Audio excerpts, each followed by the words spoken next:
नमस्कार। आज हम बात कर रहे हैं हाल ही में हुई एक बड़ी घटना की। 22 जून 2025 को ईरान के परमाणु ठिकानों पर अमेरिकी हवाई हमले हुए। हमारे पास इस पर कई समाचार रिपोर्टें हैं और हम कोशिश करेंगे कि समझें कि क्या हुआ, क्यों हुआ और इसके मायने क्या हैं। तो चलिए शुरू करते हैं। सबसे पहले हुआ क्या? 22 जून रविवार की सुबह ईरान के वक्त के हिसाब से लगभग 2:30 बजे अमेरिका ने ईरान के 3 खास परमाणु ठिकानों पर हवाई हमले किए: फोर्डो, नतांज और इस्फहान। हाँ, ये तीनों ही ईरान के परमाणु कार्यक्रम के लिए बहुत अहम है। बिल्कुल। और इस ऑपरेशन का कोड नेम था ऑपरेशन मिडनाइट हैमर। बाद में अमेरिकी राष्ट्रपति ट्रंप ने हमलों की पुष्टि भी की, कहा कि ये बेहद कामयाब रहे। हाँ, उनकी तरफ से तो यही बयान आया है। बिल्कुल। अच्छा, अब जरा इस्तेमाल हुए हथियारों पर आते हैं। रिपोर्ट्स में B2 स्टेल्थ बॉम्बर्स का जिक्र है और GBU-57 बॉम्ब। ये क्या चीज़ है? हाँ, JBU-57, इन्हें मोप्स भी कहते हैं, मैसिव ऑर्डिनेंस पेनिट्रेटर। ये करीब 30,000 पाउंड के बम्स हैं। इन्हें बंकर बस्टर कहा जाता है। मतलब ये जमीन के बहुत नीचे गहरे बने बंकरों को तबाह करने के लिए बनाए गए हैं। ओहो, तो मतलब खास तौर पर फोर्डो जैसे ठिकानों के लिए, जो कहते हैं पहाड़ के अंदर है। बिल्कुल। इनका इस्तेमाल यही दिखाता है कि निशाना कितना सदा हुआ था और कितनी गंभीरता थी इस ऑपरेशन में। और खबरों में टोमाहॉक मिसाइलों का भी जिक्र है। और असर, अमेरिकी अधिकारियों का कहना है कि बहुत गंभीर नुकसान हुआ है भूमिगत कॉम्प्लेक्स को। हाँ, आधिकारिक बयान तो यही कह रहे हैं। कितना नुकसान हुआ ये शायद वक्त के साथ और साफ होगा। ठीक है, तो ये तो हुई घटना और उसके तरीके की बात। अब आते हैं इसके महत्व पर।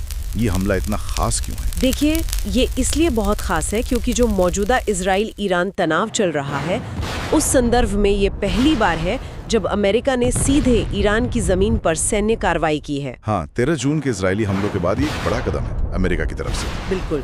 और अमेरिकी अधिकारियों का कहना है कि उनका मकसद ईरान में सत्ता बदलना नहीं है। उनका जोर इस बात पर है कि वो ईरान की परमाणु हथियार बनाने की क्षमता को रोकना चाहते हैं, उसे पंगु बनाना चाहते हैं।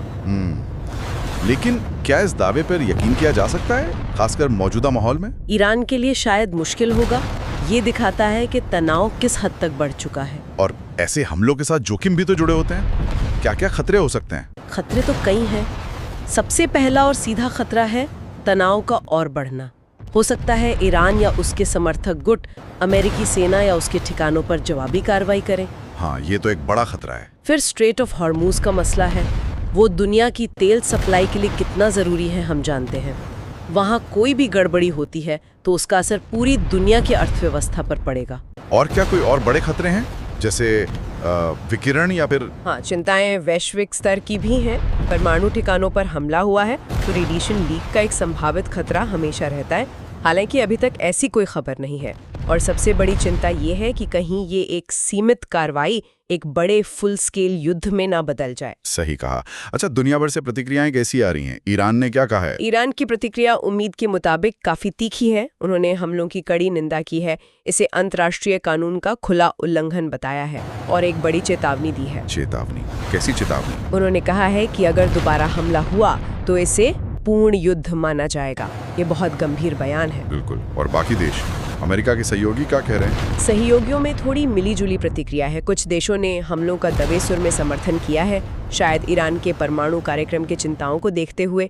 लेकिन ज्यादातर देश संयम बरतने और कूटनीति पर लौटने की बात कर रहे हैं। तो मतलब पूरी तरह से समर्थन नहीं है? नहीं, खुला समर्थन कम ही दिख रहा है। ज्यादातर देश तनाव कम करने पर जोर दे रहे हैं और अमेरिका ने भी एहतियात बरती है। इलाके में अपने राजनयिक कर्मचारियों को हटाया है, समुद्री जहाज़ों को अलर्ट किया है। तो अगर हम सारी बातों को समेटें तो ये सीधी अमेरिकी कार्रवाई तनाव में बहुत बड़ा उछाल है। हाँ। इसमें बहुत एडवांस खास किस्म के हथियारों का इस्तेमाल हुआ है। हाँ, बिल्कुल। घोषित लक्ष्य तो है परमाणु क्षमता रोकना जी, लेकिन इसके संभावित नतीजे बहुत खतरनाक हो सकते हैं। हाँ, जवाबी कार्रवाई, क्षेत्रीय अस्थिरता, बड़ा युद्ध, सही। और अंतर्राष्ट्रीय स्तर पर चिंताएं भी साफ दिख रही हैं। तो इसका निचोड़ क्या निकलता है? आगे क्या हो सकता है? देखिए, ये घटना स्थिति को नाटकीय रूप से गंभीर बना देती है। ये सिर्फ तात्कालिक सैन्य या राजनीतिक चाल नहीं है। हमें इसके लंबे समय के प्रभावों के बारे में सोचना होगा। वैश्विक परमाणु अप्रसार की कोशिशों पर इसका क्या असर पड़ेगा?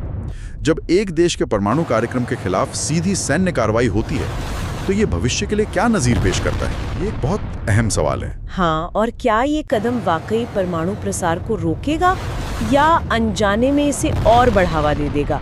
ये कुछ गहरे सवाल हैं जिन पर हमें